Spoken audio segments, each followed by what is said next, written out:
అమ్మాయిలు అంటే అంత ప్రాణం, అంటే అంత కసి, పచ్చిగా చెప్పాలి అంటే ఇంత సున్నితమైన భాష ఎక్కడ నేర్చుకున్నావు బాబు?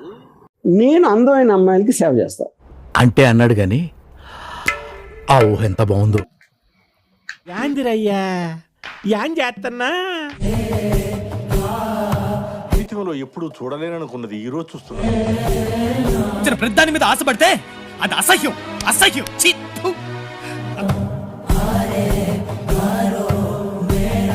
కామం గారిపోతుంది కవర్ చేసుకోవాలి కదా.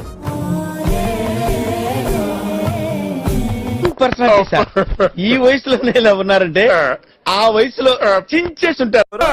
వంటింట్లో అమ్మైనా పేపర్ బాయ్ అయినా ఫేస్బుక్ లో నెక్స్ట్ ఏంటి అన్న అయితే మస్తు చేసిండు, నాకైతే మస్తు నచ్చింది. నేను కూడా నెక్స్ట్ టైం వేయించుకుంటా, మీకు ఆ వీడియో కూడా చూపిస్తాను.